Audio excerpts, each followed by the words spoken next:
Hello. Hello, welcome everyone to the Rich Jacobs Memorial. I'm slightly terrified, but I'm very happy to see everybody in the room right now. And Rich was dear to everyone here. And wanted to thank Union Pool because they've been like amazing. The family here, they set this up with us in less than 2 weeks, and were just so accommodating and helped make all of this possible. Didn't charge us anything. Truly, just a great community spot. So very grateful to them. And I'm also grateful to Union Pool because it's where I first met Rich Jacobs, like in the back room there. Daniel Higgs was performing here. I was hanging out with Dan, and Rich just kind of saddled up to me, and he was just like, "Are you Miggy Littleton?" I'm like, "Yeah." Just like, man, I really, loved White Magic, and like The Hated were one of my favorite bands. When you just started kind of launching into, like when he was 16 years old, he stumbled across like a Hated record in a record store in Colorado and bought it because he liked the artwork, and ended up like really connecting to it.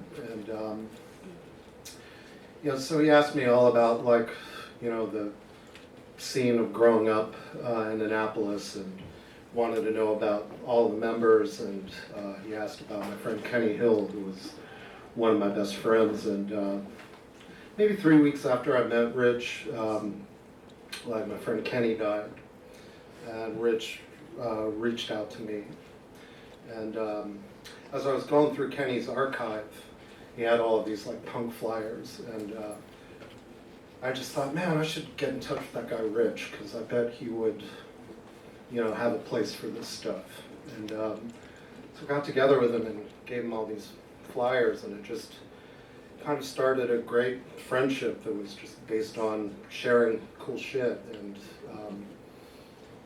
he was, I don't know, I mean, he could come off so serious, but then he got pretty silly right away. We were like, what if we had a band? And it was just like we were rolling around on the stage crying, and like hitting a space bar, call it emo laptop. And then Rich was like, yeah, it would be like floorcore. Like, all right, sounds good. And then quickly it just kind of de-evolved into like, reggae bands from Connecticut. Can't get no flan in this Babylon. It's a Hartford tribulation.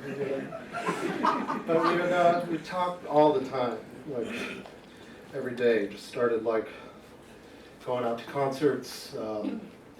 Turned me on to so many amazing restaurants, and my sister-in-law would describe going out to eat with my brother as like he would order every meal as if it was his last. And I think Rich kind of had that, like, you'd go to a place and he would say, man, to truly experience it, you have to try like every other, every delicious thing on here. So it would be this like massive feast. And somehow, even though I only met him 5 years ago, he just became one of the best friends I've ever known. And it's been an incredible journey, and just I feel like the core team of just people who were there and taking care of them, Kate and Spencer, Jordan, Mel, Grant, and Hasham and Rob. There were just so many people who showed up, and I feel like we all like kind of came together to be there for him. And it was just it was very funny and present like the whole time. Like he never left us. up until, like, I'm glad it wasn't the last thing that he ever said to me, but like we would debate about, like, we had a lot of similar taste in music, but there were some things where we just kind of couldn't see eye to eye, and I remember trying to convince him that, like, man, Grateful Dead kind of sound like Can with a shitty drummer, but like, man, check it out. It's where there's like some cool like overlap here. Like, check it out. And the second to last time I saw him as I was leaving, Rich just said, "Hey, Miggy." I was like, "What?" He said, "Don't listen to the Grateful Dead." and I was like, "Really?" And then he said, "Don't do it." So, you weren't supposed to talk about it. But I think one thing that you'll hear throughout the day is just what a kind and gentle and compassionate person he was. Like, I never saw him be disrespectful or rude to anyone, even as he was like,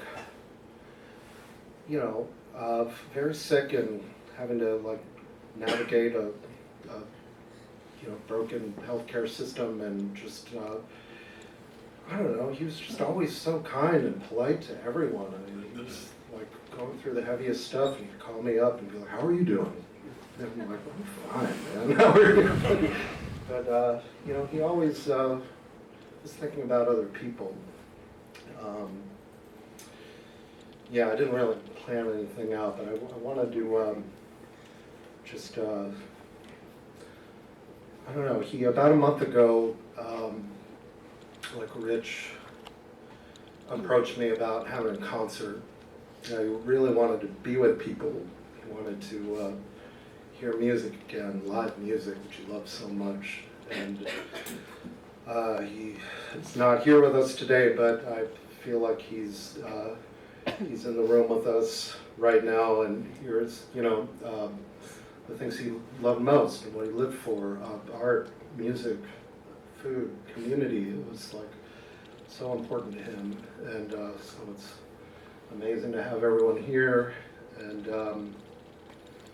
I don't know, not to be all emo, but like one of the earliest conversations we had when we were becoming friends, when my friend Kenny died and I was kind of grieving, we were like just thinking about our mortality and just talking about what we wanted to do with the time we had left. And I remember Rich saying that even as a kid, that he never feared death, and that if it came down to it and it was his time, that he would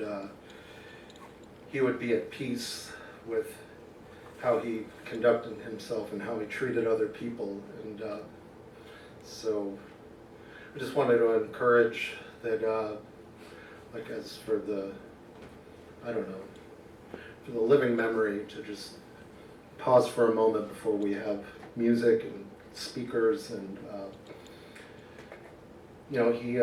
that mattered to him like more than anything. And shut up. But we have a lot of music for you, and Rich did love like free jazz drummers. He was just kind of obsessed with like Milford Graves and Rashid Ali and Sonny Murray, and I came and saw Ryan Sawyer play a bunch of times with Rich, and he was a huge fan and inspiration and a force in nature. So let's have some music. Ryan Sawyer.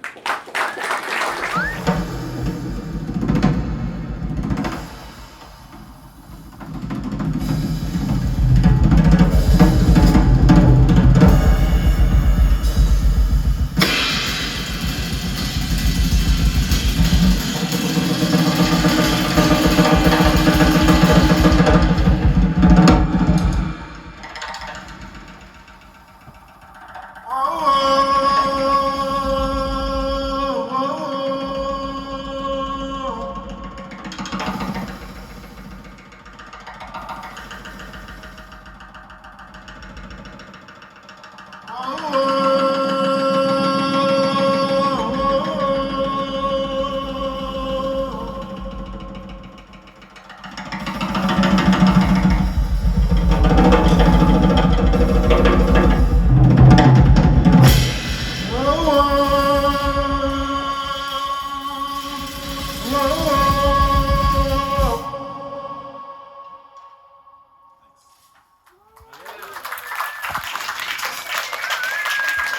friendships mean everything to Rich. So I think you've heard this tribute to him today. This is going to kind of be the life story part of the program, I guess. Today I'll tell a little bit about growing up with Rich. Rich was born in Long Beach, California in 1972, and we had a happy upbringing. He had very loving parents and 2 older siblings, an older sister and myself, and then a younger brother came along a few years later, and we just enjoyed everything that Southern California has. There's a lot of fun things going on there. We had cousins who lived nearby. We spent a lot of time with family. Grandparents were nearby. We all used to hang out at the pool and have a good time there, and really has some great memories of childhood. While we were in California, the skateboarding boom really started to go in the early 70s and mid 70s, and Rich and I got caught up in that. Enjoyed riding, first in the patio. And we had a little ramp that my dad helped build, and then we kind of ventured out to the driveway and the street and the school across the street, and a little bit beyond, and we were kind of living life's adventures and riding our bikes and that kind of stuff, and then when Rich was about 6, we moved to Seattle, Seattle wasn't nearly as cool as California, so we were gonna keep living the California lifestyle. So we kept riding our bikes and riding skateboards, and we started racing BMX, and I started to gravitate more towards bikes, and Rich he stuck with the skateboarding. That was his thing, and he became pretty good at it, and he just, more than anything else, he really just liked doing it. And so he had some friends that he would skate with, and one of his friends introduced him to punk rock, and that became another love of his life. And those were formative times in Rich's life. Obviously, you all know Rich for a number of things, but certainly skateboarding and music are 2 of those. At some point, Rich began to draw, and I didn't really notice when he kind of became an artist. But I remember after Seattle, we lived in Denver, and I remember while we were living in Denver, and at that point he was playing guitar and forming bands with friends, and he had some really good friends in Denver, and I know some of them are here today, and several have been lifelong friends that he stayed really close to. But as far as art goes, I remember thinking at some point, like, he really has a gift for this. He, it was just doodles, and everybody doodles in school and stuff, but at some point, and my idea of what art was more traditional, fine arts and stuff you'd see in museums, and fine ability to draw detail and that kind of thing. But at some point, I kind of realized that he really had this creative energy and this talent for just coming up with things that were somehow expressive, and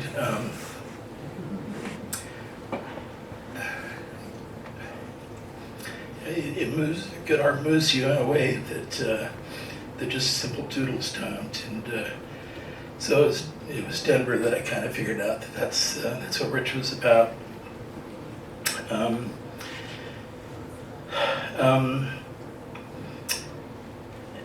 After high school, Rich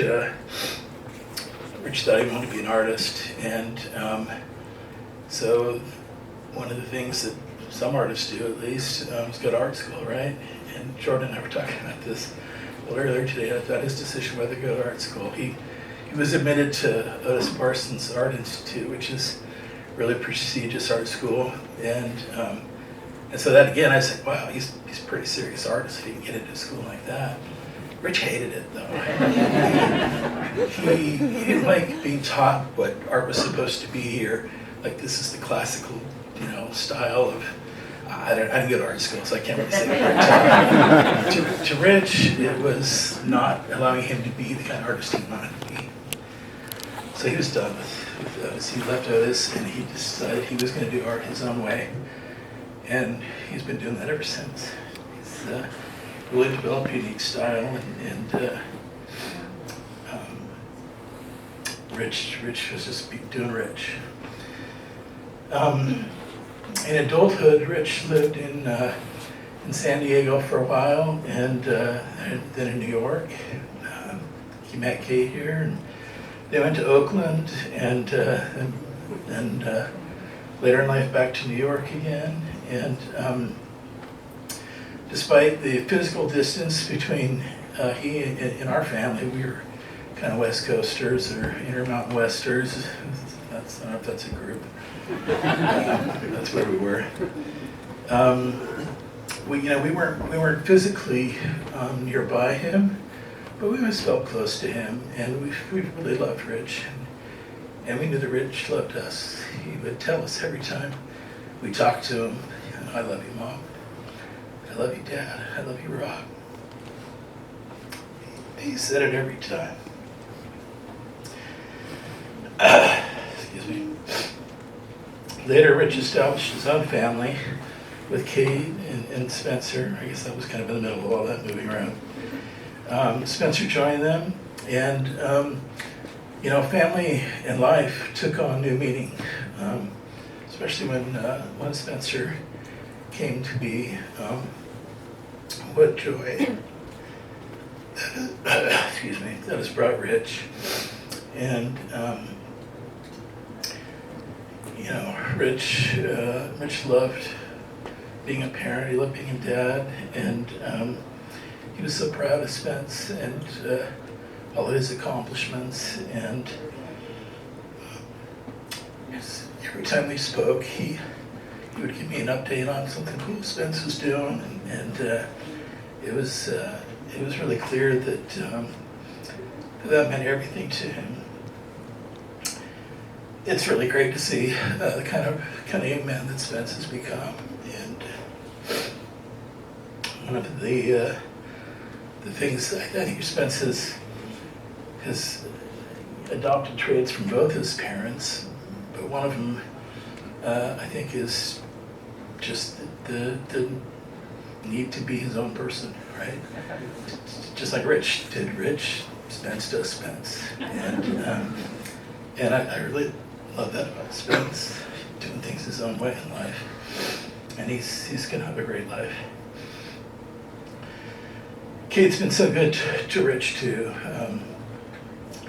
Really grateful that Rich and Kate were able to stay on good terms, and especially during these last months. Been such a blessing to Rich and so helpful in so many ways. We're really grateful for that. Thank you, Kate. His family, seeing a loved one, and more than a loved one, a family member, go through which has been through the last 9 months is really hard to do, and the physical distance makes that even harder. And while we've been kind of watching from a distance as he fought this battle with leukemia, we've been so grateful for his group of friends, all of you. Miggy named several of kind of the core team, and really, really grateful to each of you and to all of you, individually and collectively, for the kindness that you showed Rich and the help that you've been to him. And I think all of you, I think it's probably already been said today, that Rich was always so kind to others that it was great for all of us to show some kindness back to him, and he certainly felt that and appreciated that and commented on that. One of the ways we kept tabs on Rich was his frequent social media postings. He was always mentioning somebody that dropped in to see him, and somebody mailed, snuck a burrito into the hospital, those kinds of things that he really appreciated so much.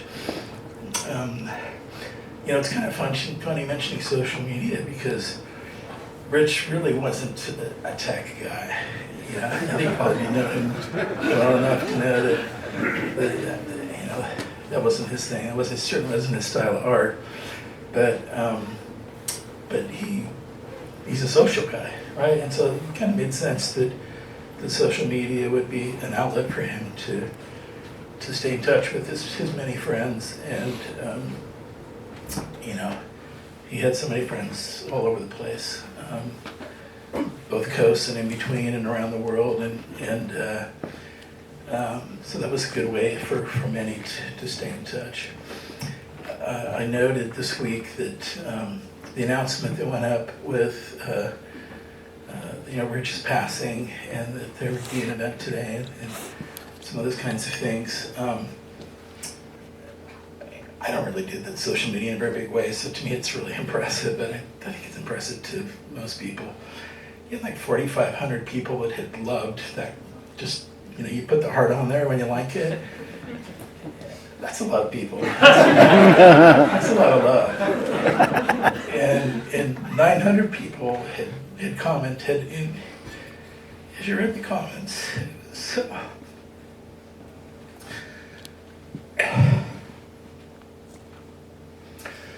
wonderful to see what Rich meant to so many people. I want to share two, and I'm not going to attribute these to anybody. I think one of them made a comment to me earlier today, so it might have been him that I'm stealing this from, or quoting from.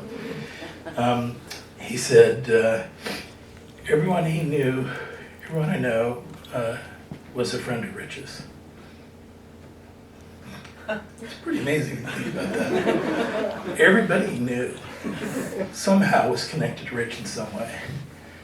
And that says a lot about Rich and his ability to connect with people and to help connect other people together. Another friend wrote, from the moment he spoke, I could feel his warmth, kindness, and curiosity. He made everyone around him feel their own worth, even if we couldn't see it ourselves. Wow. It's hard to imagine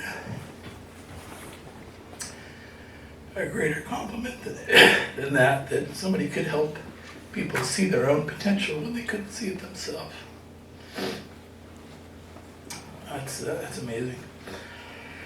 So, what is it about Rich that made people feel that way about him? I'm sure that there's going to be a whole bunch of people who get up here today and answer that question, but I noted a couple here. First, kindness mattered more than anything else. That's kind of stating the obvious. I think that was a recurrent theme in Rich's life, and something that he showed in the way that he lived his life, the way that he treated others. Keith was just telling me when he was visiting Rich at home while he was home from the hospital while he was sick. One of those sales guys called up. He was trying to sell some kind of prescription medicine plan or something, and some service. And Rich was already squared away. He told the guy, like, yeah, my insurance is taking care of that. I'm good, thanks. In fact, you called last week, and I told you that I'm good. But Rich didn't hang up on him. Rich took like 10 minutes to try to soften the blow. And like, yeah, I'm looking good, thanks. Appreciate you calling though, And that's just so Rich, right? Just the kindest person that ever was, I think. He genuinely cared about the people around him. A lot of us are used to, like, it's common when you see somebody you haven't seen for a while, hey, how you doing? Right? Like, it's kind of a generic thing. It doesn't really even mean anything anymore. Like, are you really asking, or is that just what you're supposed to say when you see people you haven't seen for a little while? When I visited Rich while he was in the hospital, he would say that every time a new nurse came in the room, or maybe it was the nurse from yesterday, he would call them by name. He remembered it from yesterday. He's like, Gwen, how are you today? And Rich wasn't having very good days. Remember, he's in the hospital with leukemia. And for him to like say, hey, how are you? And he's asking in a way that he wasn't just saying it to be nice, he really cared. And he was like that way to everybody. It was amazing. I was kind of like, Rich, like, it's okay, I just feel crappy. And he's like, oh, I just want to know how she's doing. Okay. My wife Rebecca's here with me. She said one of the things that she noticed about Rich is that she felt seen by him. He saw her. He somehow was able to perceive what was going on with her. And she told about a time where she was upset by something. She didn't remember what it was, but I was oblivious to it, and others were just going about doing their thing. But somehow Rich sensed it, and he went up to her and asked her how she was doing, and was able to comfort her because he saw her.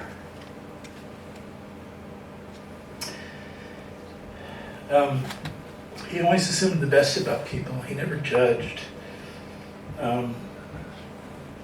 He noted and appreciated the little things in people and in life that some might think insignificant, but those were the things that meant so much to him. Those are the things that attracted him to people. He didn't easily take offense. He had opinions. We all probably have heard some of those from Rich. But he respected the right of others to have their own opinion, even if he didn't agree with it.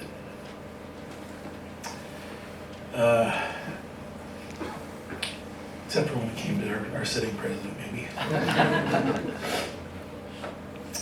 He said thank you a lot, and he was genuinely grateful. I can't remember how many times I must have heard that in my life. It would be in the thousands. I remember a video that Rich posted, I think in August, after a really, really tough night. He got up in the morning and recorded a video. He was barely able to get the words out. And he said, well, I survived the night. And then he kind of got choked up, and he said, thank you. That's all I can say, thank you. And he struggled with words for a minute, and then he said something about how much he loved Spencer, but that was all he could get out. And that's the thing that comes easiest from Rich, is those words, thank you. He was generous and freely shared what he had to give. He helped others to have new experiences. He introduced me to Thai food back in the early 90s. I grew up in the Midwest, and places where they might have had Thai food around. It wasn't the thing, like it's on every corner today almost.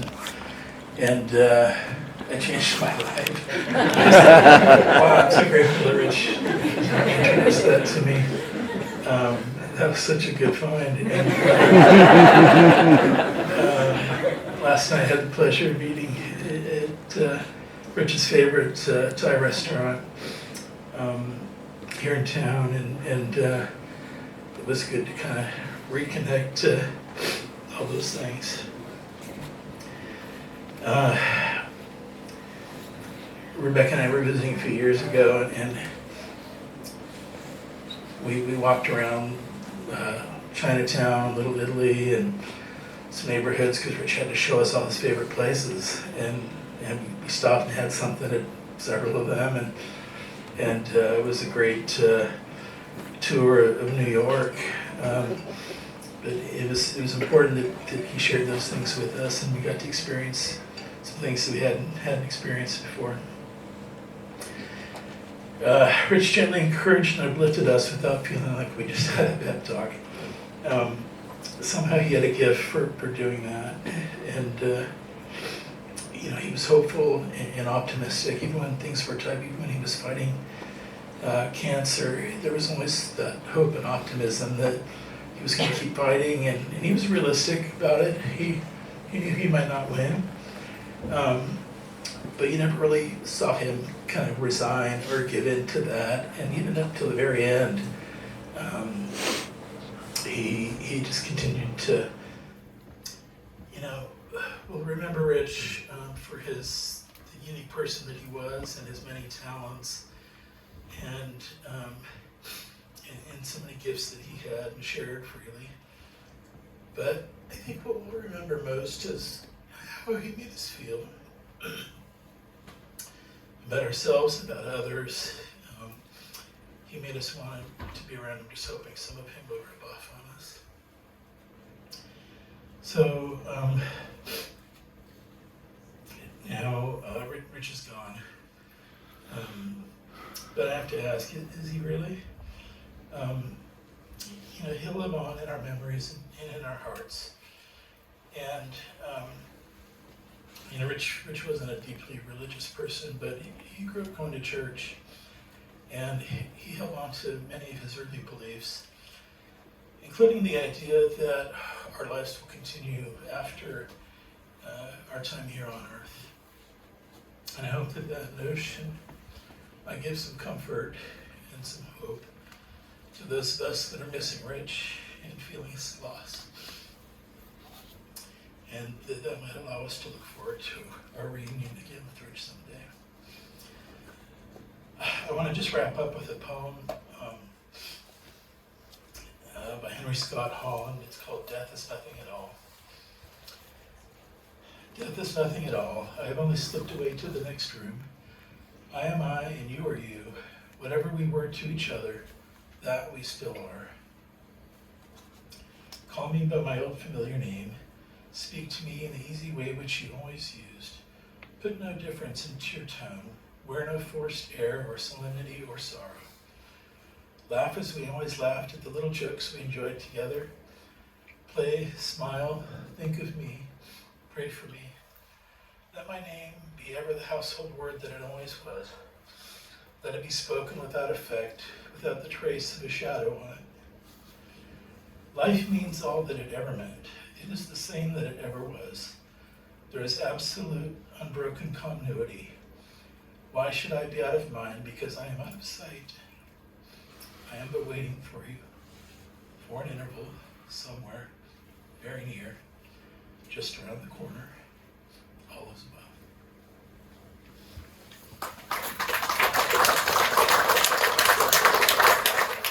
Hey, John Fahey, really like your records a lot. We should get burritos. Just roll like that.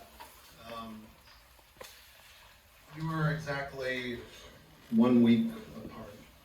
8 days. I'm 8 days older than Rich. So, even though he was like more of he was a straight edge guy who like hung out with derelicts, and I was like a derelict listening to straight edge music. Like, great message. But, next up, are you ready, David? Of course. Dave Grubbs, one of Rich Jenkins' favorite musicians. He would shut up about everything you ever did. He was just like, man, have you heard Grubbs' teenage band? I'm like, no, man. He was like, wow, he had it all. Yeah. But everything from Squirrel Gate, Astro, Gaster, he loved it all. And I'm glad you're here, Dave Grubbs. Yeah. Thank you so much. Happy to play a piece of music for Rich.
Thank you. Thanks so much. And I'm actually not really going to talk about the zine.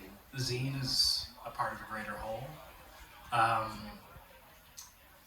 It's about thanks. I wanted to thank you all, everyone here, for coming to celebrate Rich. I wanted to thank everyone that came to perform. I wanted to thank every person that brought food, gave their time, folks that made recordings. When I reached out, people were over the moon to be here in spirit, and that's important. Rich was important. Rich was important to all of us. He made a pretty vast impact on a lot of folks, myself included, very much. I also want to thank everyone. So I had this idea. We were talking about organizing this event, this memorial for Rich to celebrate his life. And there was a lot of conversation about music, people that could perform, be here in real time, make recordings that we would play back, and that energy would be in the room. And that all feeds into his enthusiasm, which is something that I always really loved about Rich. He was always there. He was super observant. He was super enthusiastic. He was always curious. And community-minded. And this is his community. His community is much more far-reaching than this. But at its core, this is what it's about. So we were having this conversation about organizing this, and I said, we need to make sure that we address the folks that were not involved in the music world or people that couldn't necessarily be here because of his work in the art world, you know, through his drawings, murals, photography, curation of exhibitions, the way in which he involved people. And so I reached out to a lot of folks who he had put in shows, people whose work he admired, friends of his, and collected a series of work that was a tribute to him in some way. And we made a small zine. And on the cover is just his name. And the reason the font is the way that it is in the last few months, hanging out with Rich several times, he would bring up this Harold Budd record that he really loved, and he'd been listening to quite a lot. It was Harold Budd's first record that was recorded in 1972 called The Oak of the Golden Dreams. And I thought about that a lot, and after his passing and conceptualizing what this, you know, piece of ephemera, because that's the other thing, Rich was a collector and he loved ephemera. And so I wanted to really lean into that and his curatorial mind, and that's why I arranged the pieces in the zine the way that I did. But his name on the cover, the cover of the original Harold Budd record from 1972 is just his name in a hand-drawn font. And so what I did was I copied that to echo this thing that was so close to him at the time of his passing. And that's really it. Just thanks. Thanks. This may not come as too much of a surprise for those of you who know Rich, but he did not really have much of a plan for what should happen. You know, if he died, aside from like throwing a great party, but he did dictate one thing for me to speak, you know, to say at his funeral, and so I'm going to read that. Rich was known as the Squirrel Whisperer, and he called every squirrel Earl, or Pearl, if it's a girl, and they would talk back. He actually had two things that I wrote down, another thing that I wrote down, but Miggy kind of already broke the rule. It was, I want everyone there not to think about the Grateful Dead, or even talk about it.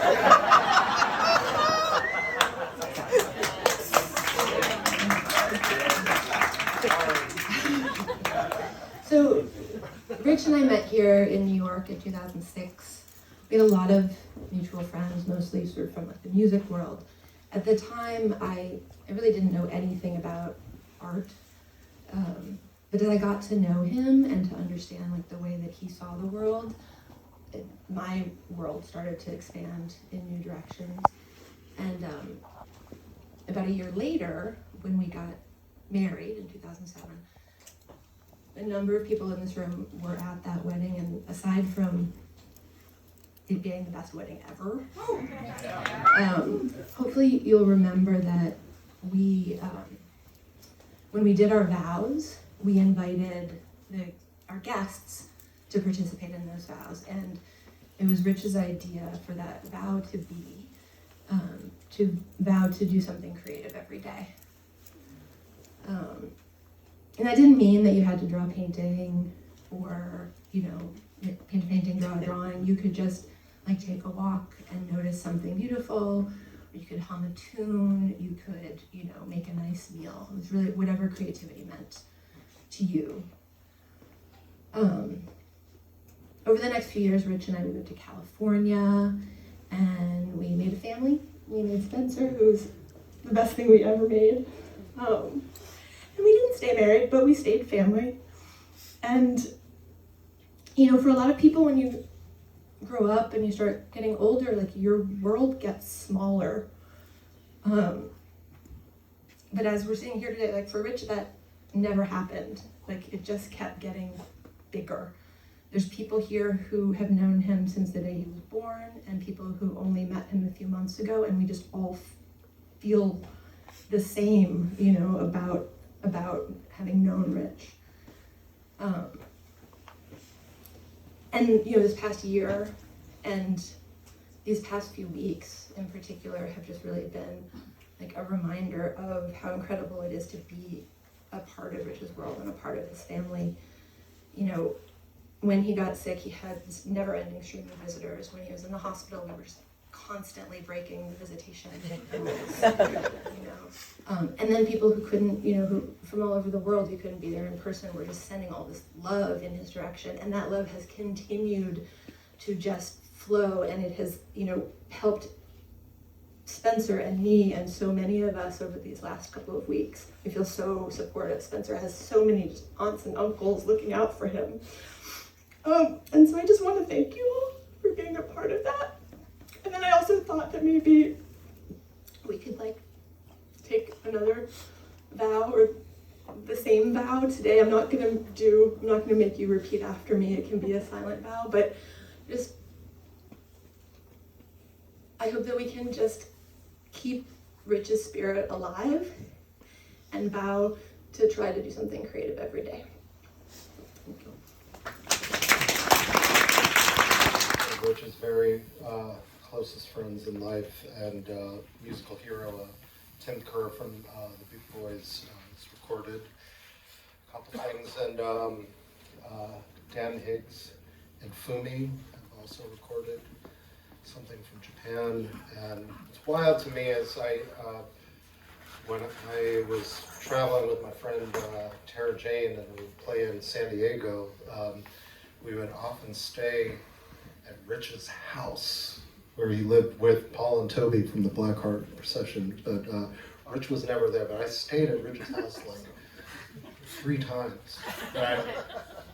So we definitely orbited around each other. Tim Kerr, Dan Higgs and Fumie, and Pall and Toby from the Blackheart procession.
old dear friend of Rich's, my main man, Pat D.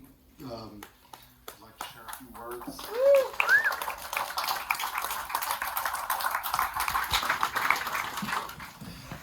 Hello, everyone.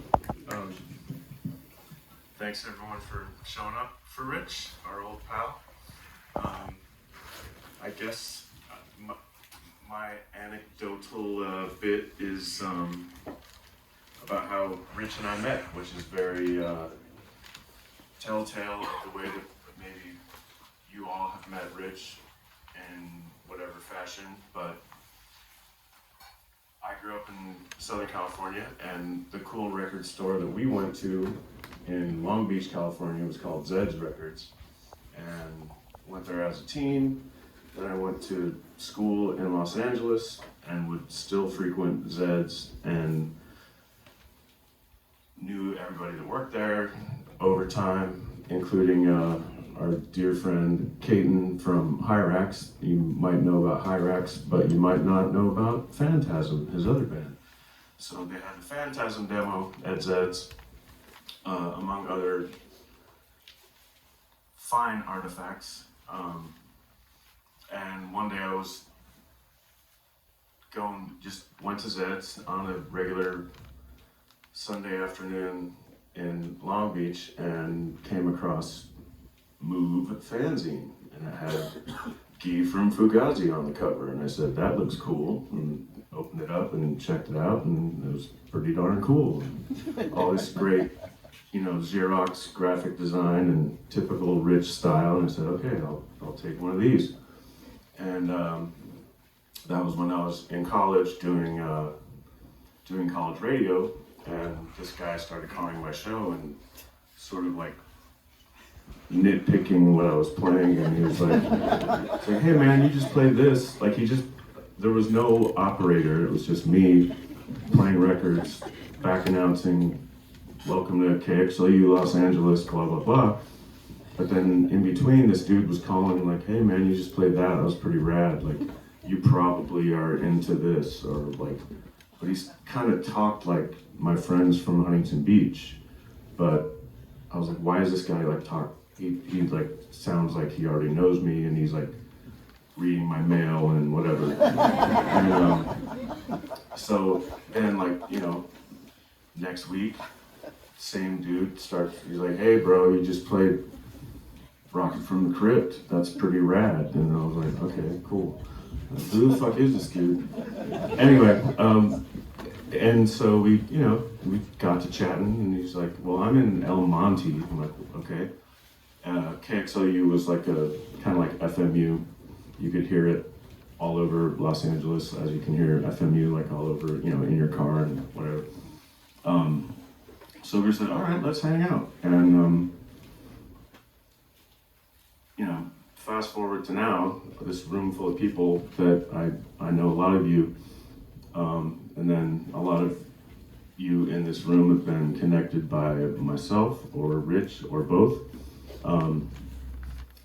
So we were roommates in Venice, California. Then we were roommates in Silver Lake, and then Rich famously moved to San Diego, where he met many more of you.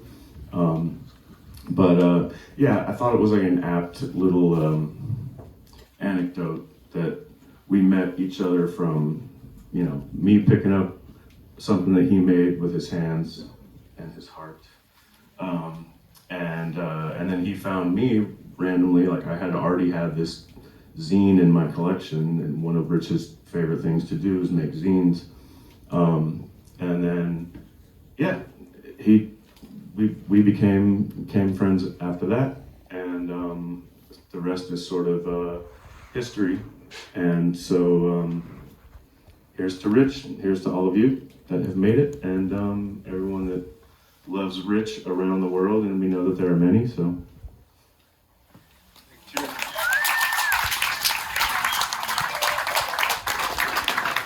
Rich was seeing that he had never seen before, didn't know that he was there. I think it's an interesting phenomenon, because like sometimes if you like live long enough, you're like, did that really happen? And there was one, when I first met Rich, was one of those moments. I was in Denver with Youth of Today, and we had played a show, and then we had no place to stay, and the people in the town, the scene, let us stay at their houses, and we had no show, so they arranged a show in the foundation of a house in some like tract thing with a generator, and it was such a strange, and I was very young, so it was a weird, strange experience that I wasn't even sure if really happened, but that is where I met Rich in 1987. And it's just really wonderful to have still, been friends with him all this time, and it's really grateful for that. I think you guys all probably feel the same. It's pretty awesome. So yeah, I'm psyched to be here. Thanks for inviting me. I don't know if it's pretty quiet in here. Maybe you don't even need it. Me and Rich both loved hardcore, but I couldn't think of an appropriate hardcore song really. Just didn't seem to, with my voice, it didn't really. But I really loved this song, and somehow it felt appropriate. Sailing hardships through broken harbors, out on the waves in the night. Still a Dutcher must ride the dark horse, racing alone in his fight. Tell me why. Tell me why. Is it hard to make arrangements with yourself when you're old enough to repay, but young enough to sell?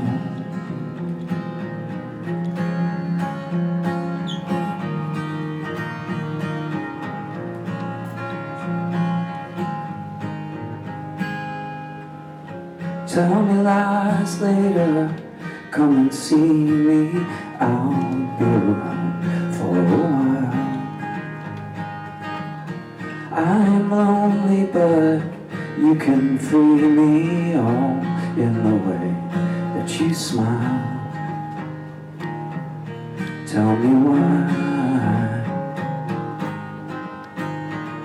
Tell me why.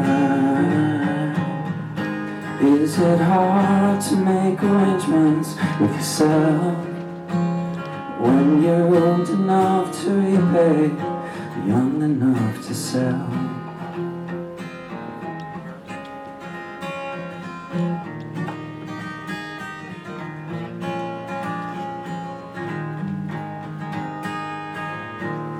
Tell me why. Tell me why.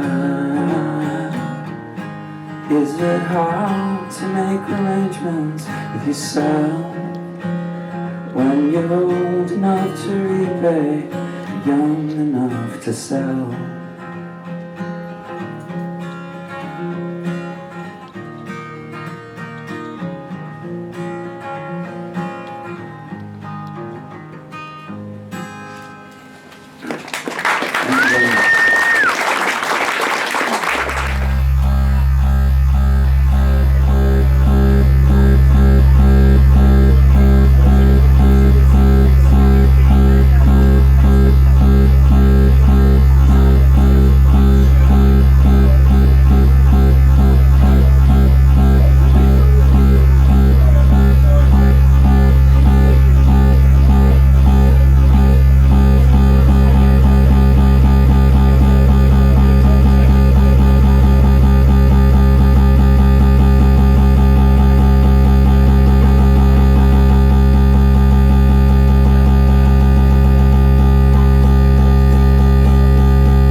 Despair, but I hear you. I hear you. Just put on your coat and your hat and your gloves and go walking. Take one hand out of your glove on the streets when you're walking. Look straight ahead, don't turn around when you're walking. 'Cause nothing can hurt you now, don't turn around when you're walking. Away, away. Your love isn't gone, it's just moved on. It's inside you now. It feels so heavy. Your love isn't gone, it's just moved on. It's inside you now.